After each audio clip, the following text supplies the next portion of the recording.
What's going on, everybody? This is an episode from the No Gimmicks Needed Wrestling podcast. Do you like podcasts and you want to see the full podcast? Make sure you check out the No Gimmicks Needed Wrestling podcast on all your podcast platforms, such as Apple Podcasts, Google Podcasts, Stitcher, Spotify, iHeartRadio, among many others. But you're listening to the episode right here on YouTube, so make sure you hit that like button and below, and make sure you hit the subscribe button to NC Studios and NC Level Up for all your gaming needs. This is the Nerd Coalition. Enjoy the show.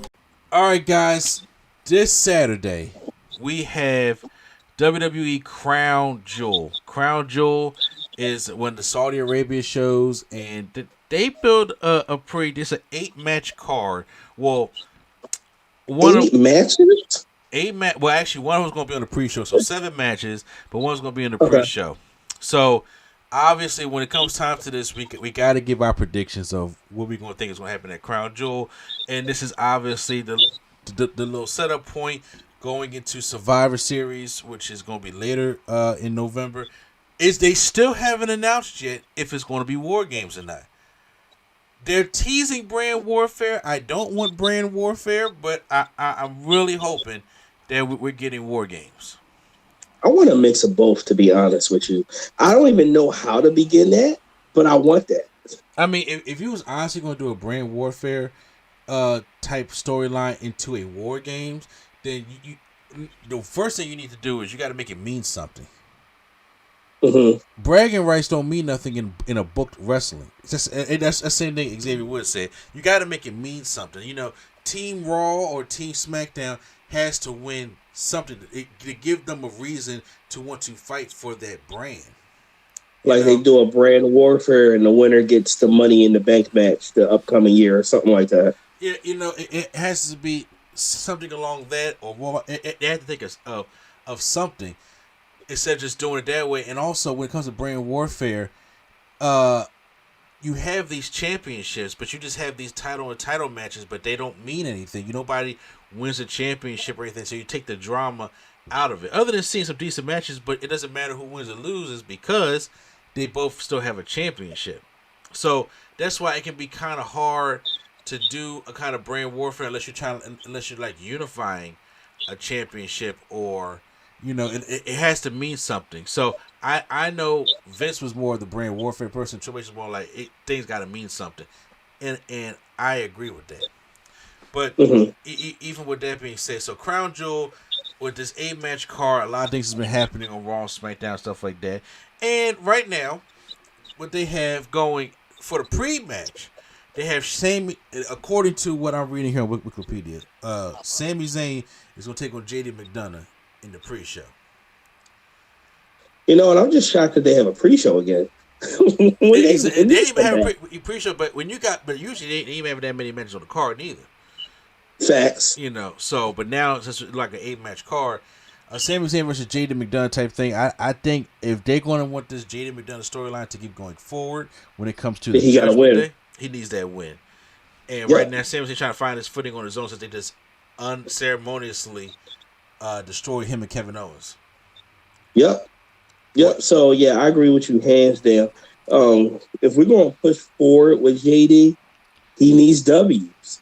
And we're rebuilding Sammy, maybe for a heel turn, maybe for a vengeance turn, maybe just pissed off. Whatever it is. Yeah.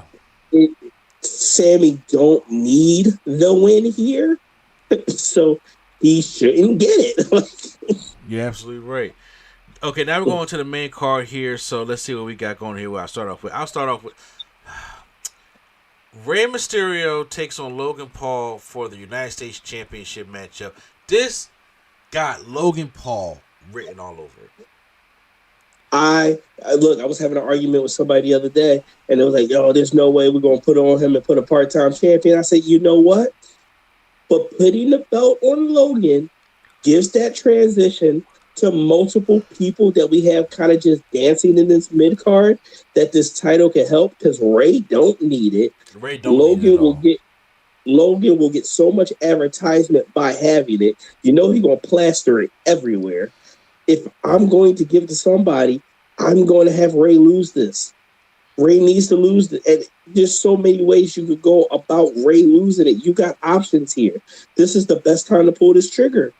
Yeah, because I think the him and Santos feud doesn't need the championship. I mean, it can because Santos can end up winning it, but the way I think it's looking like right now is Logan Paul wins the championship, which then sets off the path of Ricochet getting his rematch. Because Ricochet definitely lost it against Logan Paul at SummerSlam.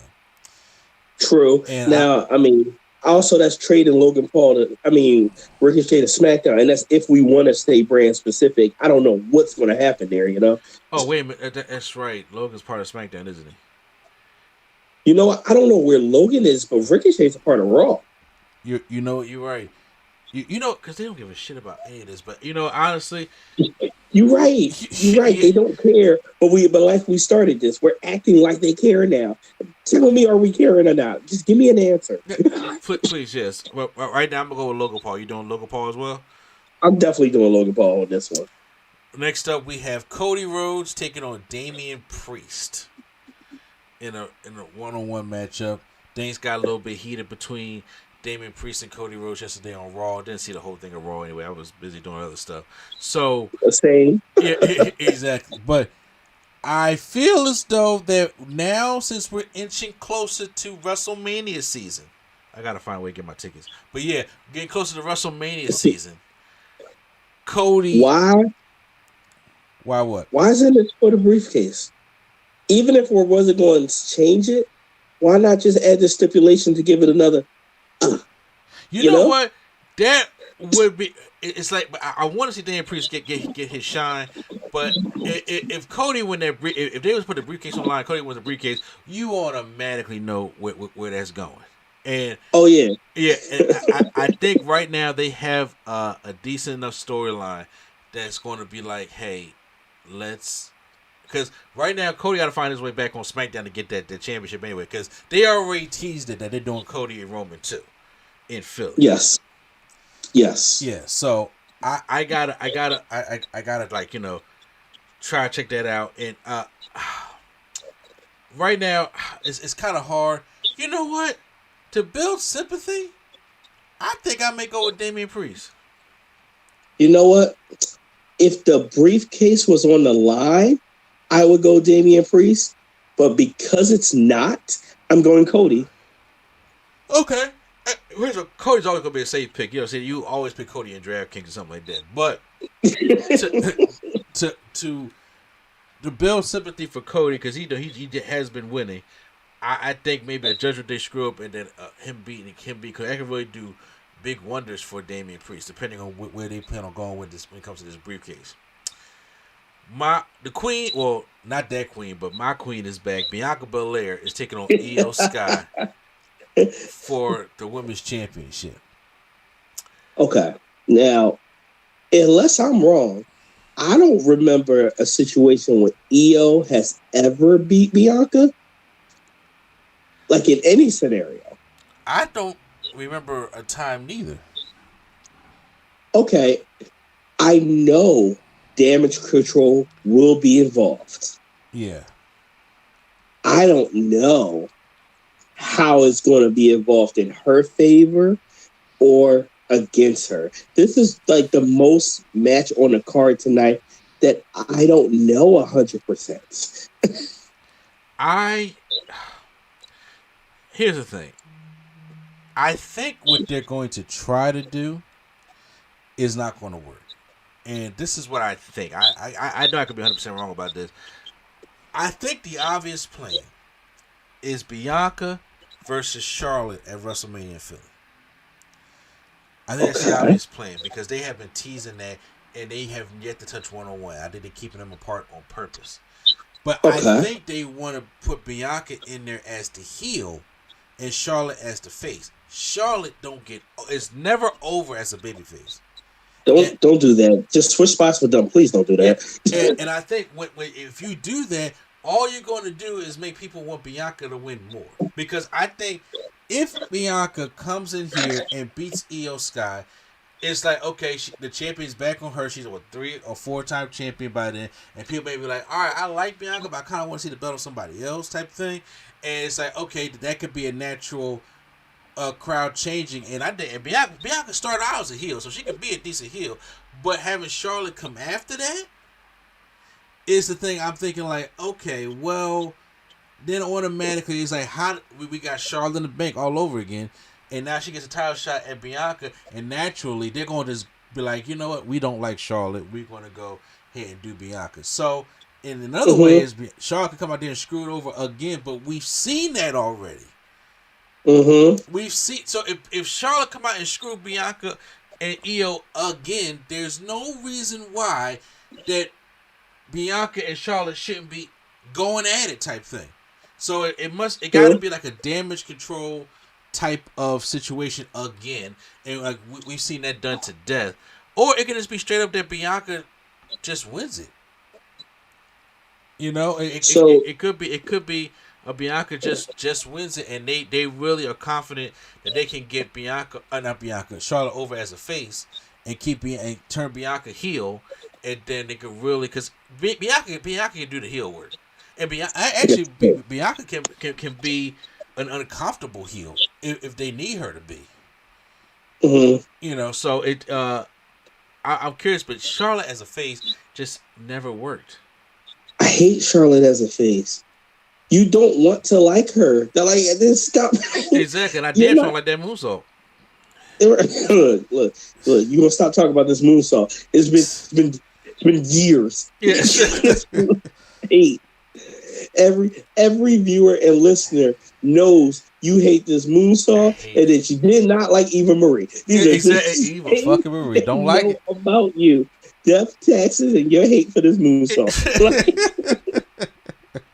But I think if Bianca does win, which is a possibility, it's because Bayley made a mistake and then Io loses it on Bayley. Like, you've been costing me too much for too long. That is a good point. I kind of want to see Io keep it a little bit longer so they can flush out this Bianca and Charlotte story. But if Bianca wins, I'm not gonna be mad at it, but I am gonna be like, Bianca as a heel and Charlotte as a face. I don't know how. I just don't know how that's gonna work. Especially when you got Survivor Series the next month, and I know you probably can't. I mean, it's gonna probably be a slow burn to get in Bianca heel, but I don't think they want to see Bianca win the Royal Rumble again. Cause I think that's gonna probably go to Becky.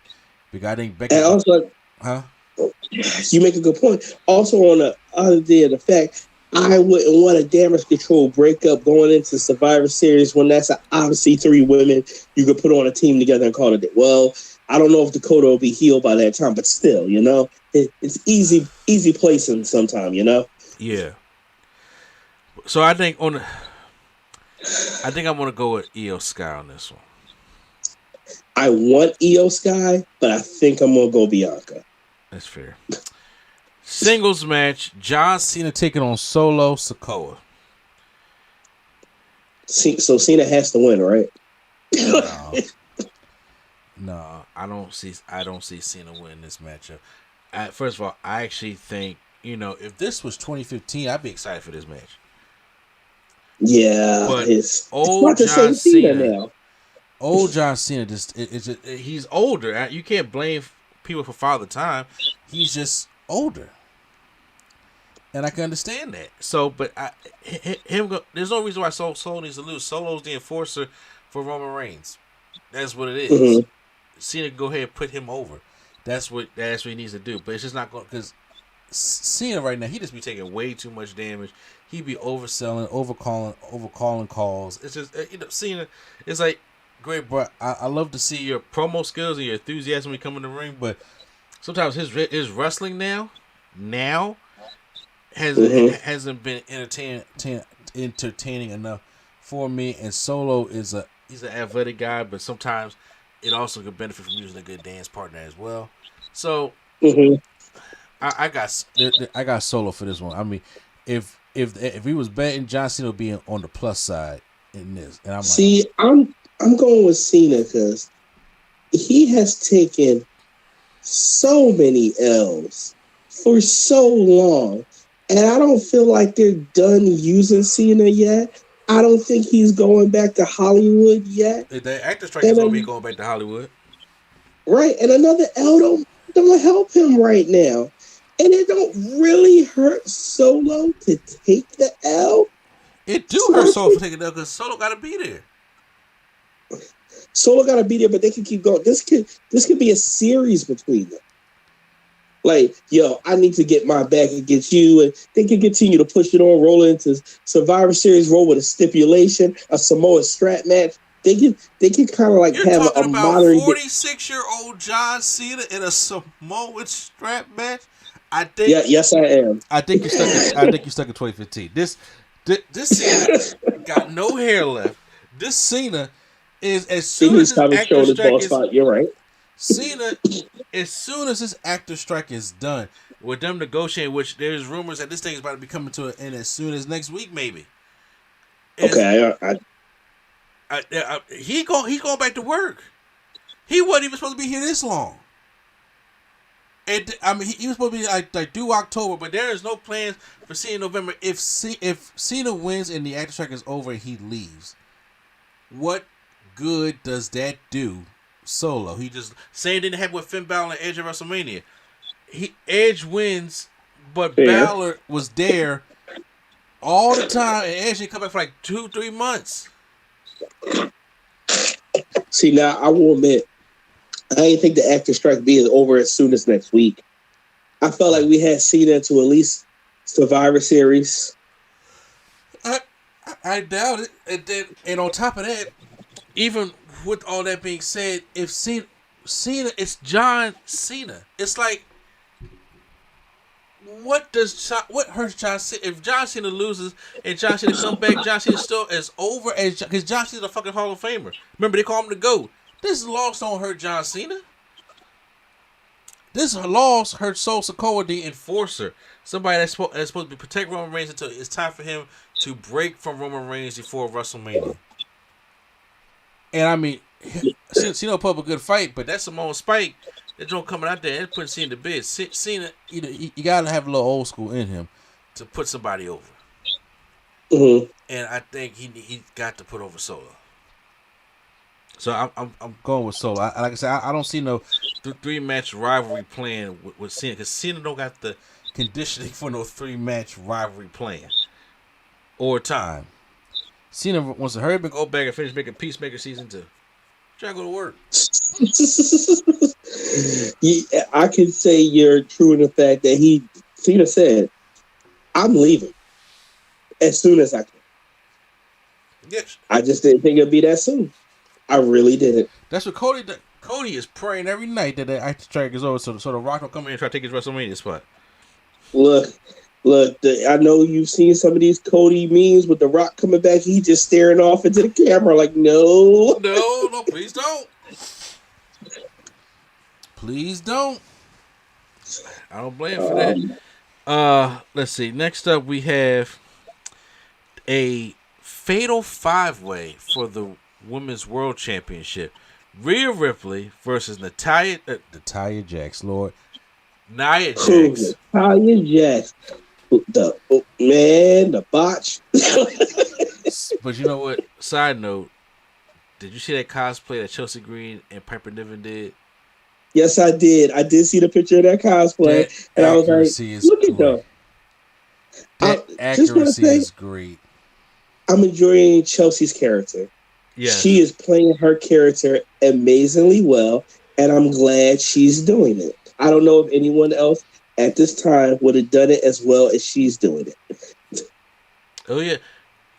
It's like the universe has been testing her. Her since she came back, and she's been handling it well. Yep. Handling it well. So it's Rhea Ripley versus Nia Jax versus Shayna Baszler versus Zoe Starks versus Raquel Rodriguez. It doesn't say it's an elimination match. It just says a fatal 5-way match. Just so they won't have to do Rhea and Nia by herself and Nia trip over her own 2 feet. Sorry, Q-Flow. So there's no doubt in my mind. Rolling in the booth. Exactly. There's no doubt in my mind. Rhea wins this match. Oh, yeah. Rhea wins this match, but who do you think costs it? Who takes that pin? Who takes it? Yeah. Zoe Stark. That's exactly who I think. That is exactly who I think. Zoe Stark is in here to balance everybody out, to have all the highlight moves until Nia Jax sit on her chest. It's a wrap, and then Rhea throws Nia Jax out the way because and then she gonna pick up that pin. Mm-hmm. Yes, it's going as though they're trying to build up Shayna as a killer again. I don't know if it's gonna work. They're trying to get Raquel Rodriguez over as a face, still not working.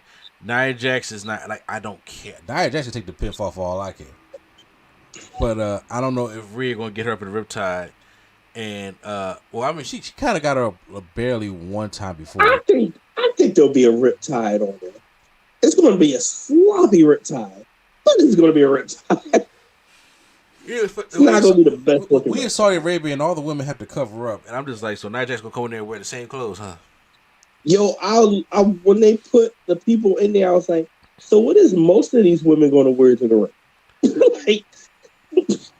Yeah, I'm just like, and they probably got to tell Rhea, you got to cut that pin out while we over here. Yeah, you don't do that pin. Yeah, you better hook the leg. Don't even hook the leg. Just lay on top. Exactly. See, we got Rhea on that one. Then we got Seth freaking Rollins versus Drew McIntyre for the World Heavyweight Championship. If I was, I am a betting man, but I would have to say that there's a strong possible chance that Damian Priest could come out here and cash in. If he doesn't win against Cody, if he wins, there's no cash in. If he loses, I think there could be a cash in for that because, like I said, they're rebuilding Drew and this heel turn about to come. And I know they got Seth Rollins as a fighting champion, but I can definitely see Priest coming in and cashing it in and doing that because I'm just like I kind of just don't want Drew McIntyre to be beat. I was going to bring it up earlier, but I knew we was going to get here. If I got Cody winning that match, then I got Seth winning.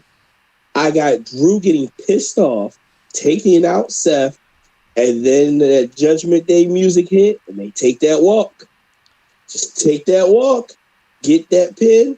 Damian Priest, new World Heavyweight Champion. That's what I'm thinking. That is a strong possibility.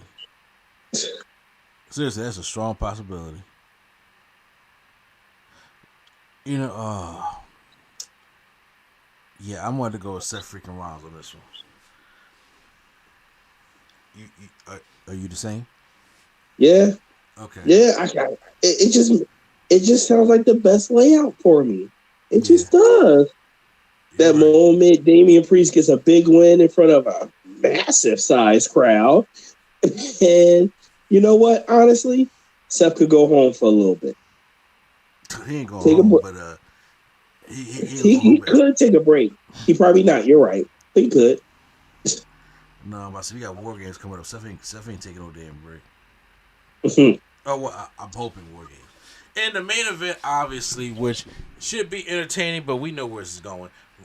Roman Reigns versus L.A. Knight, for the Universal Champion, the undisputed WWE Universal Championship. There's no way L.A. Knight's winning this matchup. It's great that he's getting pushed. He's getting a main event spot in a big stadium like the Saudi Arabia shows, but he ain't winning this at all. I don't know why people are teasing the idea that he is.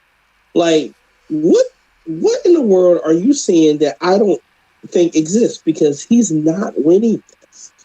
I'm not trying to be a hate. I'm not trying to be watching 2009. Right, like I'm not trying to hate. I'm not trying to be a jerk. I'm just telling you the truth. This match is to see how he looked at this line to see if we get there later. It ain't today. Like he gonna look good, and then you can throw anything you want. Maybe the smallest SWAT team from MLW who just got released will come over. Maybe the rest of the current new bloodline will get involved and distract LA Knight. But no matter what, he's not leaving here with no W. Come on. Yeah, Cody ain't losing that. Not Cody. Roman ain't losing that belt until Mania. You think Roman Reigns is going to lose his championship that he's been over there for over 1,050 some days in Saudi Arabia on a show that only half of us can watch? It's going to probably come on at 1:00. Come on now. Come on And now. LA Knight's gonna be the champion going to wrestle. Stop it. Right. That's not how you. That's not how you wrestling. That's just not what you're going to do. Is he over? Yes. Is he nuclear? Yes. But then he ain't gonna beat Roman. Exactly. There's no way. Like, you are dreaming, people. Seriously. Honestly, what he can do is take that belt off Logan Paul once he beat Mysterio. Yep. He's going to take this nice little mid-card reign for a second. And so we get to see him as champion and people get happy and get their yays. But he is not beating Roman. That is not happening. Especially not right now. Exactly. People, get y'all shit together. So we all have said, come on, man, stop playing these games. Stop playing. Exactly. All right, guys. So that was our predictions for Crown Jewel. I don't know. Now, usually on Saturday, I get off early enough. I mean, I'm going to watch it at work. But I'm saying it to say because I don't know what my review stats is going to be for me and the fellas to come back and review it for you guys. But I will try my best. You know what I'm saying? Money and responsibilities come first. So, especially for a Saudi Arabia show. So, as of right now, I got to take care of that. But yeah, you guys can, let us know what your predictions are, for Crown Jewel. It should be a decent show.